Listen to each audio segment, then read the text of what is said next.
Welcome, students of BA English. As you know, we have several application-oriented courses for you.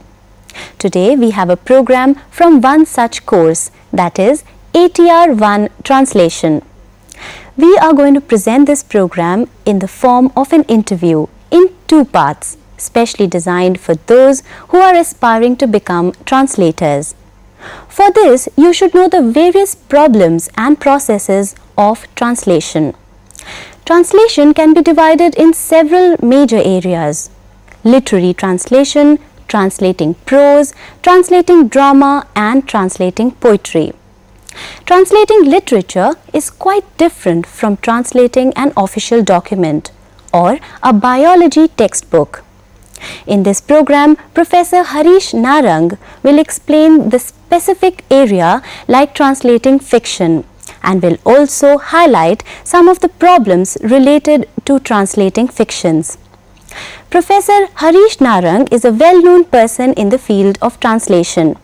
His rich experiences will help you in understanding translation better.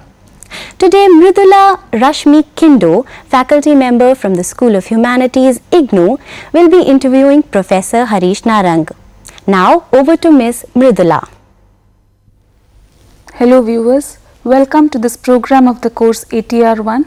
Since you are all students of ATR1, you must be having some idea about translation. In today's program, we talk about translation of fiction, and for this we have invited Dr. Harish Narang, who is a professor in JNU, and he is also a very well known translator. So the first question which will be put to him is, will you tell us something in general on translating fiction? Thank you, Rashmi, for inviting me to come and share some of my ideas about translation with your students. The first thing that I wish to say is, whether it is fiction or poetry or drama, at the basic level, translation has certain common problems and certain common needs for competence by all translators. One is that a translator has to be competent in both languages, what we call as the source language, the language from which translation is taking place, and the target language, that is the language in which translation is taking place. A translator has to be competent in the structures of both the languages, but more importantly, since it is literary translation, a translator has to be competent in the culture of the two languages, without which it cannot take place.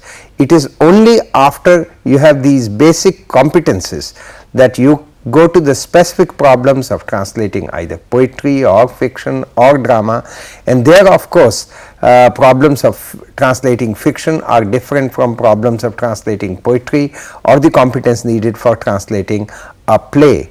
A fiction, for instance, is a much more discursive form of literature. Poetry is much more concise, much more precise. Poetry has, for instance, more rhythm, rhyme. Fiction does not have any apparent needs like poetry has, or drama is more dialogic in form. Your language has to be very precise in the form of a dialogue, while you do not need such competence that often in fiction. Of course, fiction has dialogues too. Okay. Can you tell us about your major works which you have translated? Well, you see, I have been translating for about 25 years now, and my major field has been translating fiction, short stories and novels, although recently I have tried my hand at long poetic discourse also, which is in free verse, but I have primarily translated major African writers writing in English, and I brought this to my Hindi readers in India. For instance, Chinua Achebe is a very major African writer, and he is just not an African writer, I think he is one of the major world writers, and I have translated two of his books. I have translated a collection of stories by him called Girls at War, which was published by the Sahitya Akademi a number of years ago, and about 2 years ago I translated one of his novels called A Man of the People under the title Janata Ka Admi, which was again brought out by Sahitya Akademi. I have also translated a major collection of representative short stories by Indians writing in English. This was again brought out by Sahitya Akademi. It's called Samkaleen Bhartiya Angrezi Kahani. As you can see, this has stories by major Indian writers writing in English, and I have translated that into Hindi. I have translated some literature from other parts of the world. I have done a translation of a major Japanese writer writing for children, but since I don't know Japanese, I have done it via English, and these stories were focused on ecology. This was a way of educating children by that author. I have recently done a major feminist Finnish woman writer writing in Swedish, and since I don't know any Swedish, once again I have done it via English. It's just come out from Sahitya Akademi at the end of last year. And which was your first novel which you translated? The first novel that I translated was, in fact, to date, that remains the only novel that I have translated. That was A Man of the People by Chinua Achebe, as I told you. I translated it under the title Janata Ka Aadmi, and it was brought out by Sahitya Akademi 2 years ago. I am currently involved in a major exercise of translating a novel. There is a major Canadian writer called M.G. Vasanji. His not the latest novel, because I understand a novel has just been published by him. His fourth book was a very challenging kind of novel called The Book of Secrets, and I am currently in the process of translating that. That is a very challenging job, because he is a Canadian writer of Indian origin, but who was born and brought up in Africa, and his books carry this cultural baggage of not only India but Africa and also contemporary Canada, and I am trying my hand at it. I hope when it is finished and published, my readers would like it. That's what I hope for. Can you tell us your experience in translating your first novel, that is Janata Ka Aadmi? Well, you see, that was quite a challenging task, I must tell you, because Chinua Achebe is a major writer from Nigeria, and Nigeria, like India, is a multilingual country. That is, people speak and control more than one language. And as you must have observed, in our own country, whenever we are talking to someone, we are not sticking to one language. Even when we are talking in English, we without giving any notice, shift to either Hindi or one of the Indian languages, either in full sentences or even using words. In linguistic terms, I am sure you are familiar with the terms called code mixing and code switching. What we do is, sometimes when we are talking in English, we suddenly let slip a word or a phrase from another language, which is called code mixing. But the other thing that we do is, we may be talking for 5 minutes in English, and without giving a notice, one may switch to Hindi or Telugu or Tamil or Malayalam or Kashmiri, which is called code shifting. Nigeria has similar things, and therefore, when some of the characters in a story or in that novel particularly shift speaking from standard Nigerian English to Igbo, which is one of the Nigerian languages, I had a lot of problems, and I had actually to seek the help of an Igbo speaking person. For instance, I remember in one situation, suddenly a character comes up with a sentence like Biko Akpakwana Oku. Now this came out of the blue suddenly. The whole conversation is taking place in English, and suddenly it says Biko Akpakwana Oku. Now I had no clue at all. I could guess the meaning, but to be very sure that I did not give my Hindi readers something wrong, I sat with actually an Igbo speaker from Nigeria, and he helped me translate that. Similarly, Nigeria has a very peculiar problem. Nigeria has another variety of English called Pidgin. Now Pidgin is a mix of Igbo and English, so that there are very interesting words in it. It is spoken in a sing-song voice, and if a character suddenly speaks in Pidgin, you can more or less make out, but sometimes it is difficult. Now the choice before me as a translator was, shall I do it in standard Hindi Khadi Boli? But then the significant fact that Achebe showed, that some characters speak in standard English and others in Pidgin, which has a sociological significance. It is semi-literates who speak in Pidgin, and very literate elitist people speak in standard Nigerian. That point would be lost. So what do? I looked around, and what I did was came up with a solution which I must say in all humility my readers really liked it, was that I translated standard Nigerian English into Khadi Boli, standard Hindi, and when they used pidgin I used Bombaiya Hindi, you know, the kind of Hindi that we sometimes see in the advertisements, humko binis mangta. So I translated sentences into broken Hindi like humko kal ko apne ghar ko jane mangta.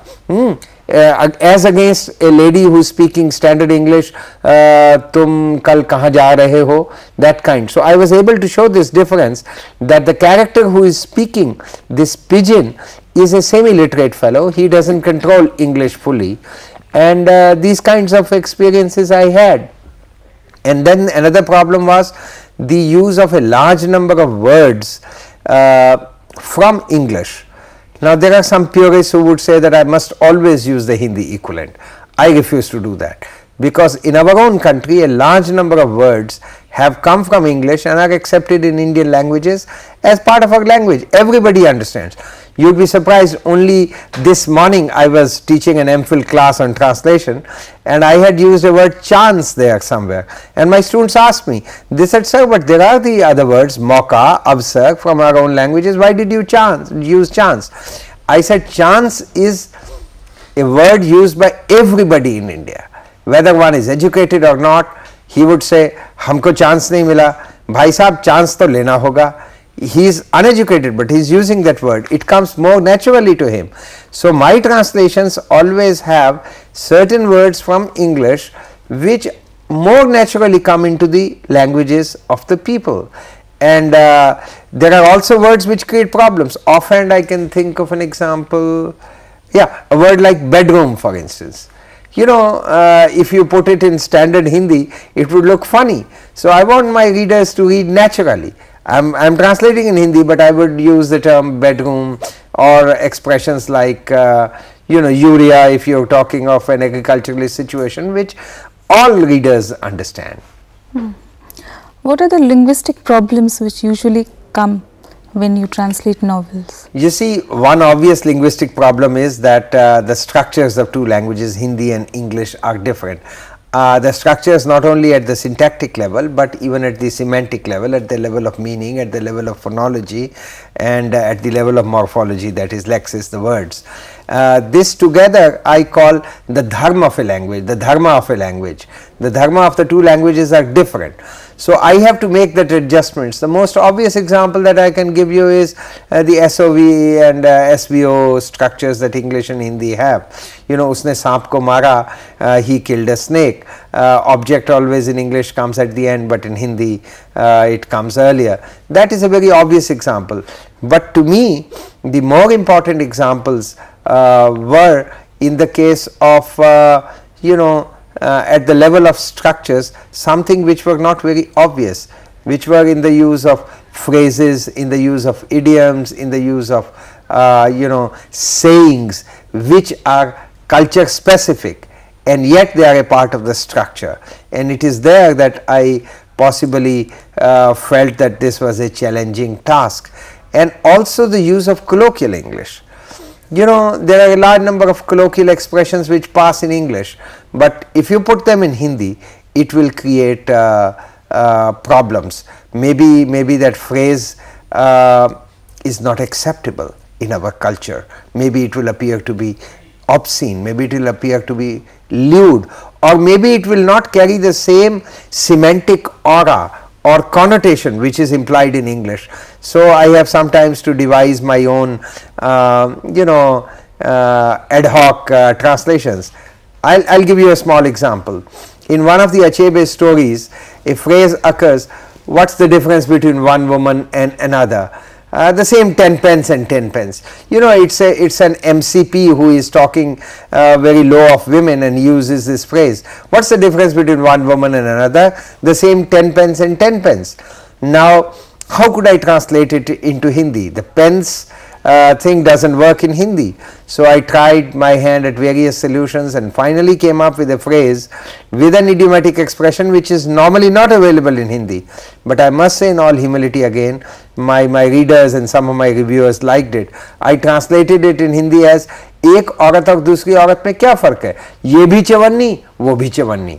What I wanted to show was that man was trying to belittle the significance of women by using a coin. As you know, Chavanni has lost all its intrinsic value these days. Even if you offer it to a beggar, you know, he makes a face. So I had to use a denomination of a coin which would show that insignificance. So what I was doing was looking at the semantic structure rather than the syntactic structure. So these are some of the linguistic problems that come up, but more importantly, the problems that come up are of culture, you know, because a text, a literary text, is so much steeped in the culture of the language in which it is written that transferring that cultural information creates much bigger problem than linguistic translation or linguistic problems.